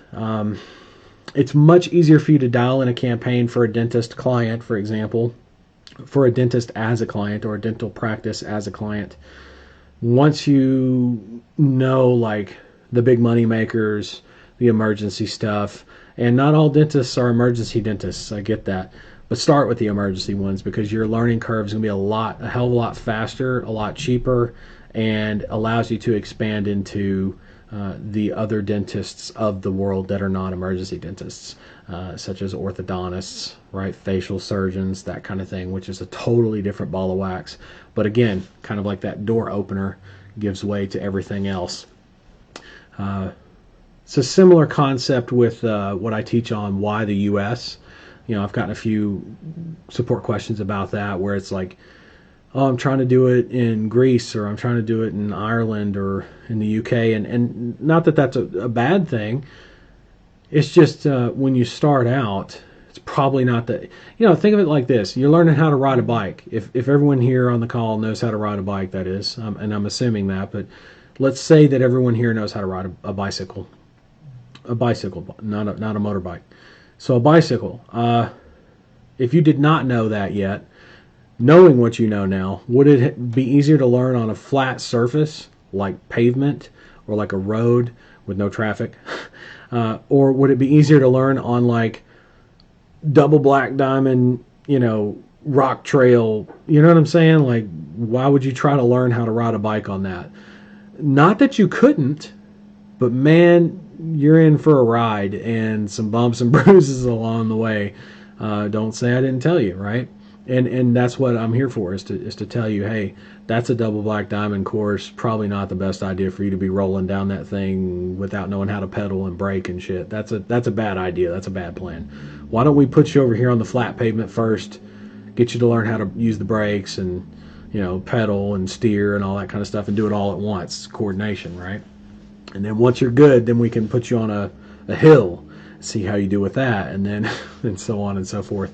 So starting with the U.S. is very much the flat pavement, and as you get into smaller countries with a lot less volume, that's when you get into the areas where if you're already an accomplished bike rider or campaign guy or gal in this case, then you're going to produce very well, right? Just out of the gate. Plus you'll have the campaigns, not just the knowledge of how to produce good campaigns, to copy paste from one side of the globe to the other. And while it won't all carry, right, not all of it will make sense, because you go to the UK, they speak Queen's English. It's not the same as over here. And we have different, if you think about it in the US, we have different ways of saying things here too. I mean, plumbing, there's someone might call a toilet a John, or a commode, right? I knew it as a commode growing up, not as a toilet, right? And God forbid you say something like bidet to someone who doesn't know what the hell it is. And believe me, there's a lot of people in the U.S. that don't know what the hell a bidet is. So yeah, I mean, but you go over to You go over to the UK and they've got different spellings of the same word. They spell favorite different than we do, or we spell it different than they do, I guess, since they're the original. They're Queen's English. Organize is spelled differently than how we spell it over here. Just a bunch of different little quirks and things like that won't carry over, but the overall and overarching theme and optimization of a campaign is definitely going to carry over. And there will be a few things you can add here and there and optimize on once it's moved over. But man, to not have that out of the gate is, like I said, is like learning how to bike ride on a friggin' crazy difficult course as opposed to flat surface. So hopefully that makes sense, and it's a great question. Just be aware. I was wondering how difficult it is to get access. Hold on. I was wondering how difficult it is get access to dentists as decision makers versus home service business owners. It's going to take more. With dentists, you're going to end up most likely talking to an office manager first and selling twice. Not always, but keep in mind the dentist is only going to look at something after an office manager has kind of like proofed it or validated it or vetted it, if you will. And then they'll go and give it a look. They're not trying to look at each and every single email they get every day. They've got people for that first, and then so think of it as like a pre-qualifier. It's not necessarily mandatory, and it's not all the time. Sometimes you will get the dentist on the line. Sometimes you will get forwarded. Sometimes the dentist will be brought in on the call, especially if he's slow enough, right? If he's not running from room to room like he should be, then yeah, he's going to be wanting more business, and he's probably going to want to sit there and talk to you because that's what you're on the phone for, and you sound legitimate. You know what you're talking about. You sound like you know what you're talking about, and all that good stuff that goes with the agency building side of what we do. So I would say compared to home services business owners, it's going to be a little more challenging. Those clients are higher dollar value though, so than a lot of the home services. Not all the home services, but a lot of them. So trade-off in the end, right, works out to pretty much about the same. Probably a less number of clients to get the same amount of results on the home services side with more clients. Hi, William. Pay per call agency success is asking for log info. Oh, where can I get that? You should be able to. There should be some kind of create an account button. You should see something that says create an account. And if you create an account, once you click on that button, you should be able to just punch in an email and an address, or not an address, an email, and I think it's a first name and an email address. I could be wrong, but I'm pretty sure that's what it is. Shouldn't have any challenges getting in there. Just look for the log or create new account button. Let's see. Keith, I never heard back from you. Keith, I never heard back from you on what you were asking me about. Well, I don't even know if you were asking me, but you were asking me something about outsourcing client acquisition, outsourcing Google AdWords. I'm not understanding what you're asking for. Maybe you're not even asking anything. It's totally okay. I just don't want to make sure that I don't miss anything that you might be asking, because I think I got everything else, and I'm just asking. Any other questions? Any other questions about anything really, about what you need to do, how important things are, where to find shit? That's a good one. I mean, it really is. It's a good question, because the easier it is for me to help you. Let's say this: the more you know your way around, right? The easier it's going to be for you to start piecing stuff together, and that's on purpose. I mean, that's not an accident, but you need to know some of the basics. And while Facebook can be considered intuitive by most, there's some things that are, that they sneak in on you, like that search bar way down on the left-hand side and shit. I get that. I'm one of the guys, though, that I'm the type of guy that's going to click on everything. What's this? It's new. Click, just to see where it takes me and what I'm doing. Just so that I can learn something new or learn how to fully maximize my experience, or what they're telling me should be part of my experience with Facebook, for example. That's me though, and I understand most people aren't like me in that regard, and that's fine. What I want to do is prepare you for success as much as possible, though, and show you those things because they help you find the stuff that you need to find. And if you can't find it on your initial search or two, then in a couple different places, then yeah, we should be talking in support. It makes sense. So anyway, I hope that makes sense. Why we spent a lot of time covering that and how this applies to that business, how all that, applies to this business model, and how to actually use it. That's the key, how to use it. I have most everything set up now to decide on a niche and wait for Mirror to be live. Would love to have 5 clients in 30 days. 5 clients in 30 days is not even. I'll give you some perspective here. I've seen people not do shit for 2 months. Actually, I've seen people not do shit for a year and a half. Crazy, but it is what it is. Everybody has their thing. Life comes up, gets in the way. People that have, let's say it this way, people that have committed to making this happen. I've seen people do it in 2 months. I've seen people do 5 clients in a day. No shit. I've seen it happen in a day and been a part of it. Done it myself on 5 clients in a day. That's not an impossible thing. That's actually very, very doable. I expect people to start setting records in a day on how many clients you can get. So 5 in 30 days is totally doable. Even if you only did that 2 days and had 10 clients, then you'd start working on the infrastructure, the agency, and all that for the scaling. You could come back to it in the next 30 days and double or triple that easily. No questions asked. 5 clients is even at 1 to 2 hours a day, 5 days a week, you should be able to smash the hell out of that, smash it out of the park. And so I'm excited for you. I'm glad you got everything set up and are ready to go as we start releasing some stuff, some more stuff, I should say. You're gonna be able to do that, and that's very exciting. That's good stuff. Thank you for sharing too, by the way. Only thing in the way is my job. Yeah, I know.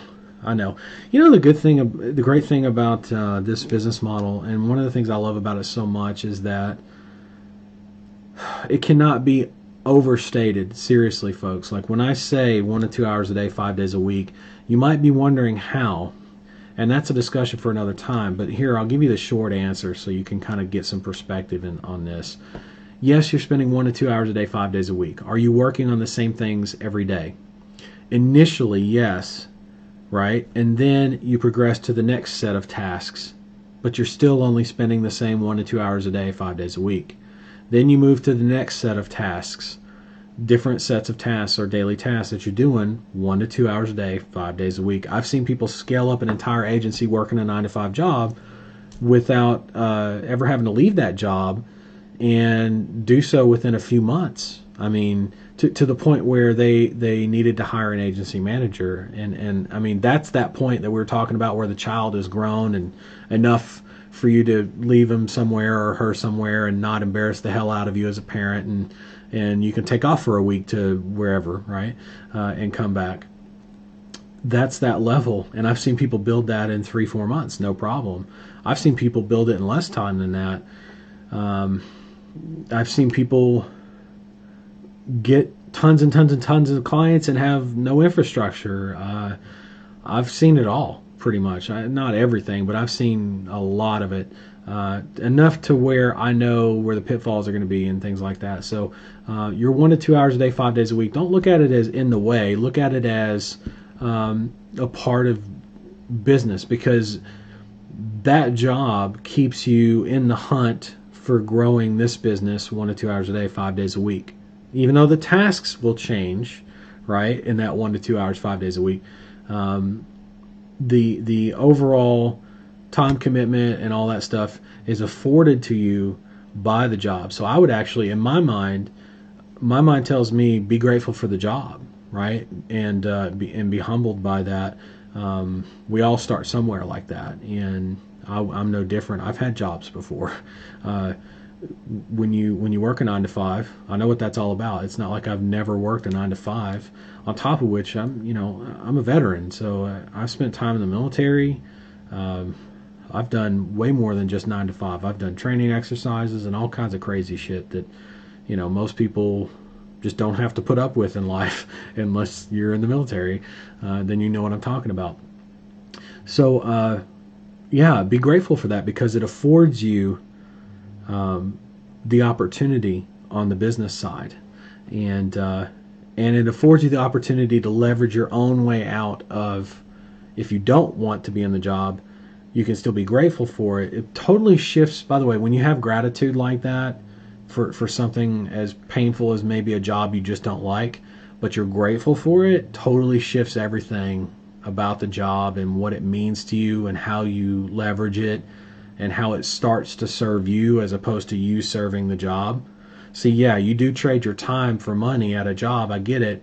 But at the same time, before this conversation, did you have any real leverage mentally about how it's going to apply? Now you've got leverage and motivation of how this is going to apply towards your business and how it leverages you out away from the things you don't want in your life, right? Another great example of that would be people that are like negative energy or bad in your life that you need to get rid of, or that are just bringing you down. You've got to learn to be grateful for them. Totally shifts your mindset towards those people and what the lessons are that they're teaching you, and what to look for in the people that you do want in your life. And what's interesting is, as you pull towards what you do want, you're pushing away from what you don't want. So all that stuff goes by the wayside. You've got to be able to shift how you think about things, and not just the job. It's not just about the job. This is a mindset thing. And it does apply to this business model, very much so. But gratitude, there's a reason why I say this, and this is a me quote, by the way. I'm very proud of this for some reason. I am very proud of this. When your attitude is gratitude, there's no room for anything else. And that's true. When you fill your heart with love and gratitude for anything, think something you don't even like, or something you may abhor or hate. By the way, hate and gratitude can't be in the same place at the same time. You shift it towards gratitude, and you find the reasons to be grateful for that as a learning lesson, or as what you don't want in your life, or as what it's affording you in life. Or, well, had I never, for example, you may have met if you're married and you have your dream wife, you may have met your wife at a theme park, but you may be absolutely terrified of roller coasters, right? You may still think of roller coasters as absolute crap, but love your wife, right? Many, many years later. Whereas instead, why wouldn't I be grateful for the roller coaster itself and offering me the challenge of whether I overcome it or not, to get on it all the time, or fear of heights, or whatever it is that bothers me about roller coasters. I actually love roller coasters, but I used to not like roller coasters. As a child, I was emotionally not disturbed, but emotionally sabotaged, if you will, at an early age when it came to, or traumatized, there we go. Somebody, I don't think they meant to do it, but it definitely messed me up on roller coasters till I was like 12.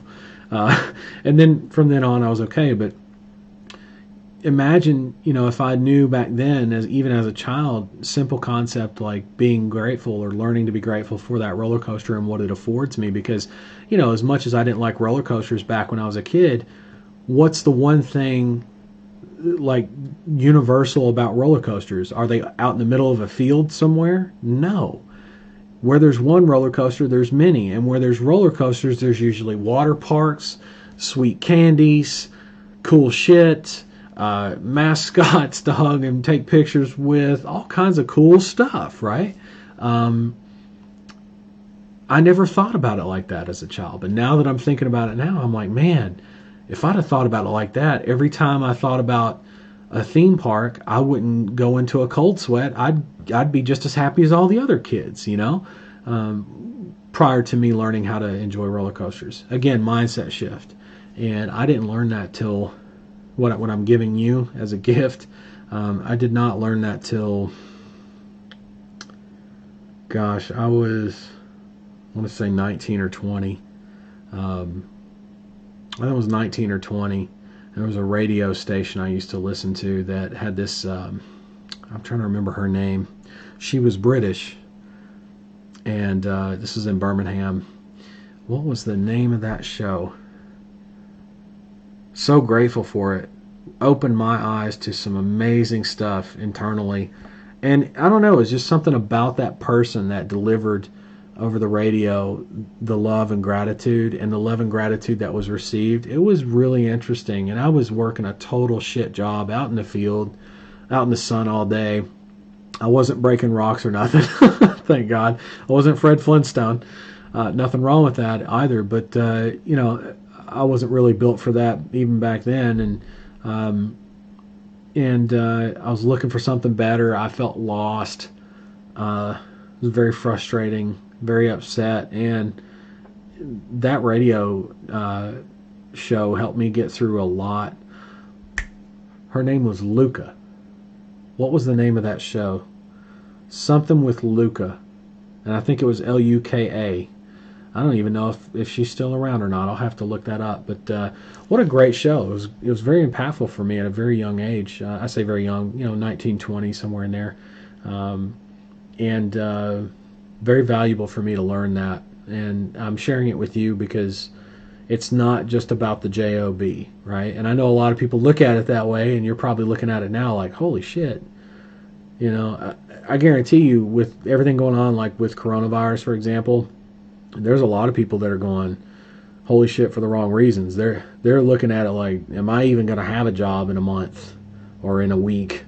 I get it. So those of you that do have the job, use it, leverage it, be grateful for it, and it affords you the opportunity to be able to build the business to leverage away from it. So anyway, so good. I'm glad you asked it, or I'm glad you said it in that way, because it helps me help you, right, in that way. So hopefully that helps. For 5 clients, is that 5 in the same vertical and location, or same vertical and different locations?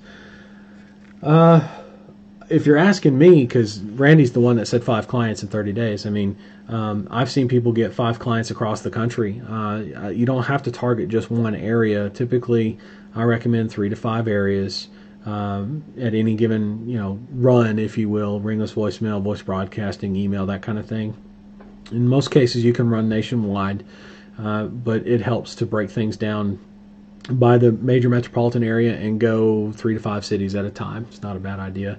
Ultimately, your goal is to have, in most verticals, not every vertical can support this, but most verticals can, 3 to 5 clients per metropolitan area, major metropolitan area, because that means out of that, you're going to find 1 or 2 clients out of that are super good, like the ones you want to keep for 10, 20, 30 years. And you don't have to find them all at once. If you find 1 in Houston and then tomorrow you find 2 in LA, great. That doesn't mean that, you can't go back to LA, right, the next day, or can't go back to Houston the next day either. I mean, you just get what you get. And when you go back through your data at a certain point, you've got 30 clients, for example, and you go back through and you look, and you're like, I got 2 in Houston, but I really, can't really decide between those 2 if one of them's going to be better than the other. Maybe neither one of them's the best. Maybe I need to go back to Houston and look for 2 or 3 more and load up to 5 on Houston and find me that dream client or 2, right? So that's, hopefully that answers your question. I'm not sure if it does or not. Thanks for your encouragement, William. You're more than welcome. More than welcome. It's all about perspective. Luca World. I think that was it. Luca World. Dennis, very good. Birmingham Wiki. Really? A Birmingham Wiki. I did not know Birmingham had a wiki. I might have to look that up real quick. Birmingham Wiki. Beham Wiki. Excuse me, Beham. That's why you said it like that. I get it. I'm looking at the search now on Google. Beham Wiki. And there was Luca World. Where in the hell did you find that? And I'm trying to remember what radio station that was, too. It was like 92.8 or something. I don't know. Let's see. Music. There it is. And then radio stations. Recording studios. I don't see it. I'll have to look it up later. Anyway, yeah, it was Luca World. That's exactly right. That was the name of the show. It's a really cool show. Somebody in Canada is offering a very expensive Google Ads course with a software that allows to create one unique ad for one unique keyword for each and every keyword in the campaign, which supposedly gives you better conversion and lowers cost per click. Do you have any opinion on that kind of keyword campaign creation? I don't have opinion. I've got numbers. I mean, I'm sure I could come up with an opinion about it, but I'll tell you straight out. Single keyword ad groups is something I originally taught a few years ago, and while it still currently works, it's on its way out the door with Google. On the call only ad side and the search side, pretty sure single keyword ad groups are on the way out. When that is, I have no idea. I don't work at Google, right? I'm not a Google employee, so I can't tell you exactly when that is. I just know because of the direction they're headed, and I've covered this a few different times in past sessions, but I can tell by the direction they're heading. And one of the biggest indicators for me, it's not the only one, but one of the biggest ones that you can see very plainly without any data even, is in your search term screen, right? So if you're familiar with any kind of call only ads campaign or any kind of search campaign, you know you've got what's called a search term screen. And so, by the way, if you're not familiar with that, you can go to part 1 and part 2 of those guides we talked about earlier in the slides, and guess what? I have a video showing you that kind of stuff. No shit. Inside a basic optimization video in those guides, you're going to see the search term screen, exactly what I'm talking about.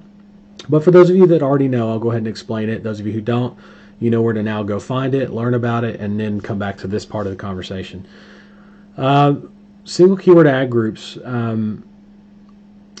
the reason I used them originally, well, there's a few different reasons, but the main reasons were it helps with tracking. It helped with tracking originally to know what keyword drove what phone call, because there's only one keyword in the ad group. There's only one possibility.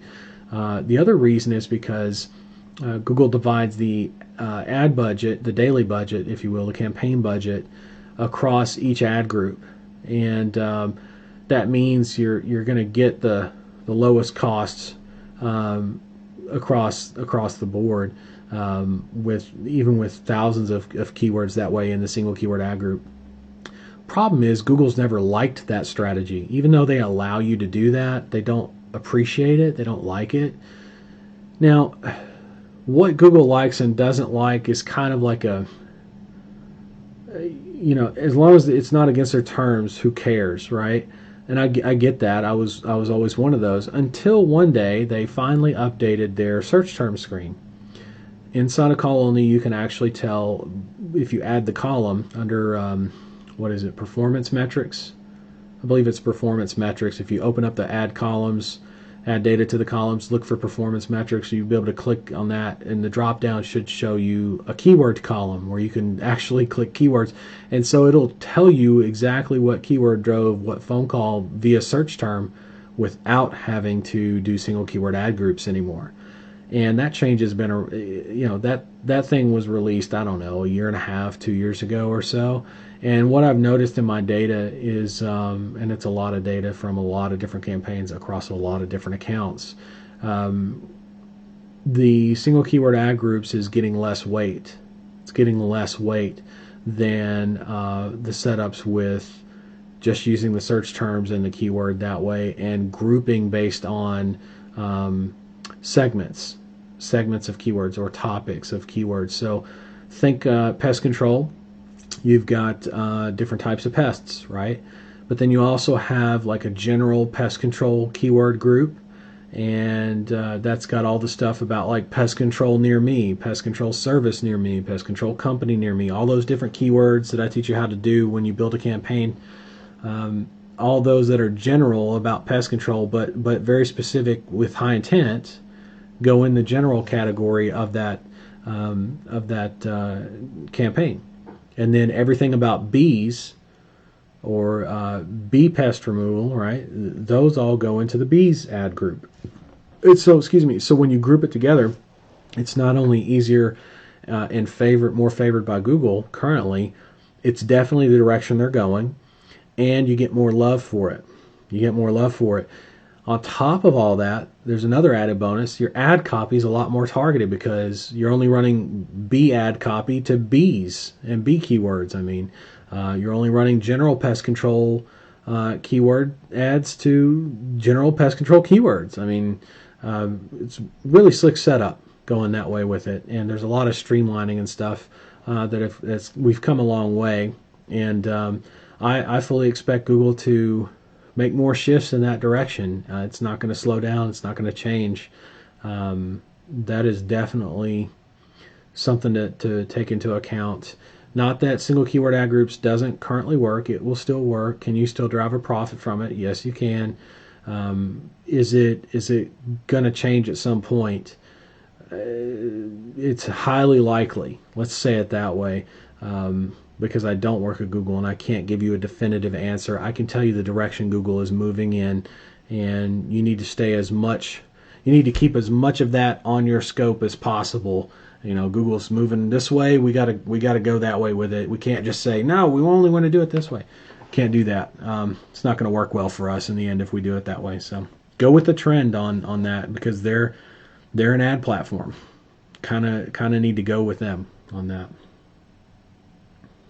1077.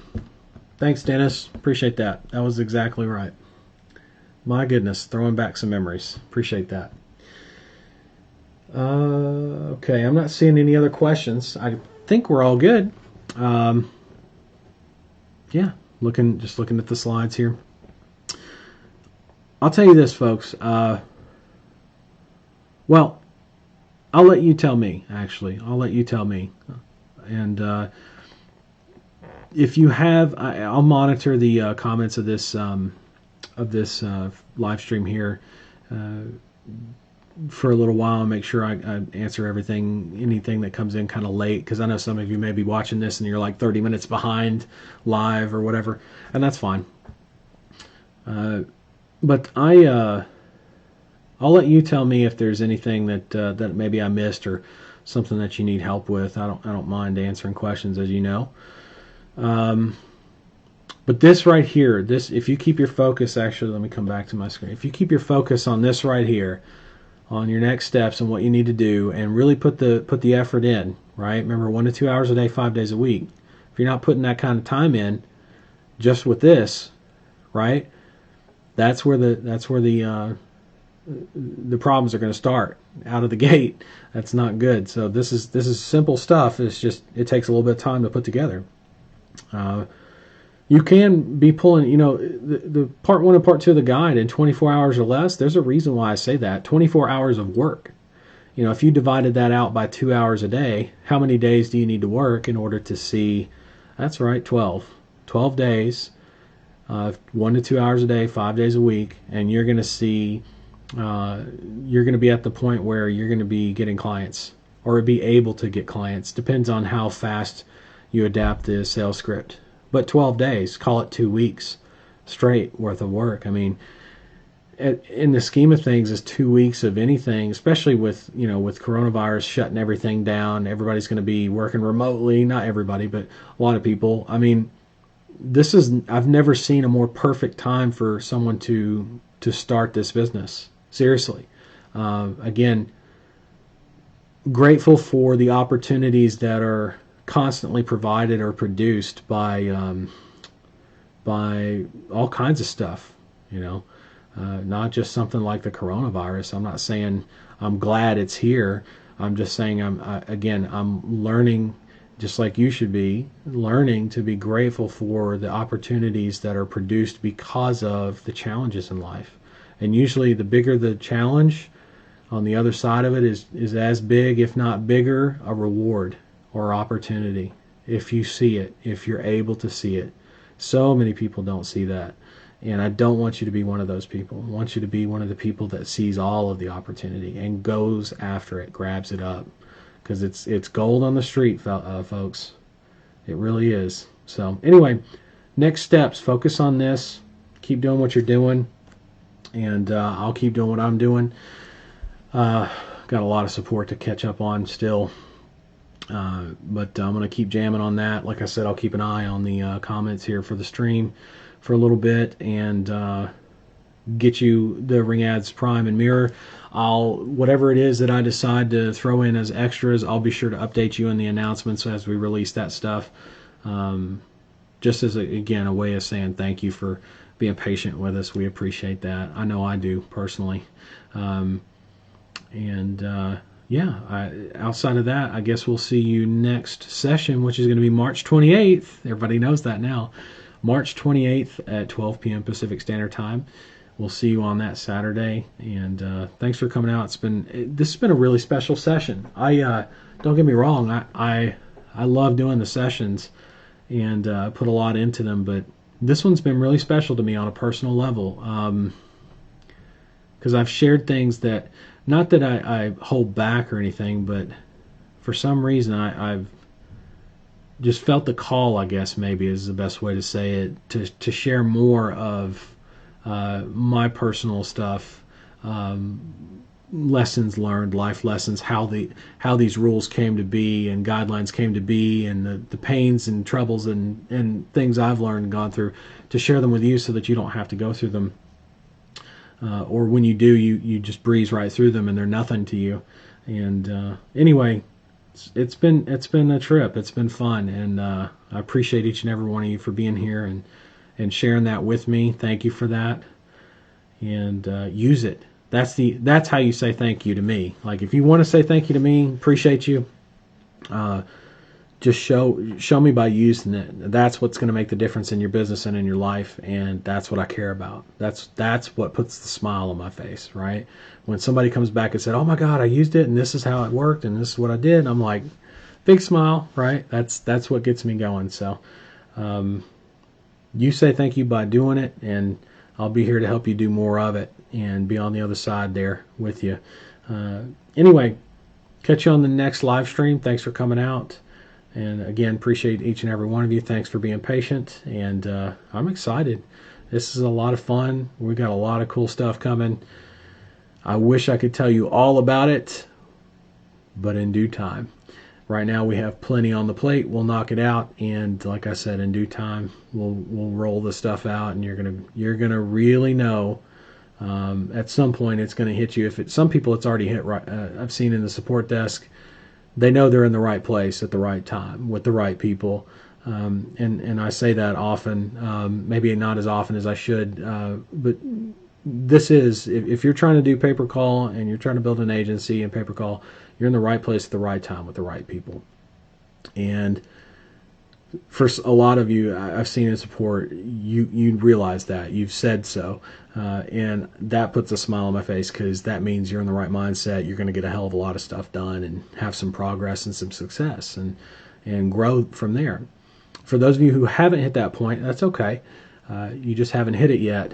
But I can guarantee you, if you stick with this and you stick with us while you stick with this, it's only a matter of time, especially with the stuff we got on the plate to roll out to you. The surprises we have up our sleeves. It's going to be a lot of fun, and I'm so grateful, I guess is what I'm looking to say, to be here and to share that with all of you. And it's truly an honor to be able to do that and have this much. It should almost be a crime to have this kind of fun doing what I do with you guys, but maybe someday. Maybe someday, I don't know. We'll figure it out. But as we roll stuff out, it's gonna click for those of you who it hasn't clicked for yet. You're gonna understand and know, damn, I really am in the right place. These guys care. They know what they're doing. This stuff works. this is the best platform I've ever used. There's gonna be a lot of reasons why. Right place, right time, right people, and that's what I care about the most, is helping you succeed. So, yeah, I'll see you guys on March 28th. Again, thanks for coming out, and catch you guys later. All right, bye.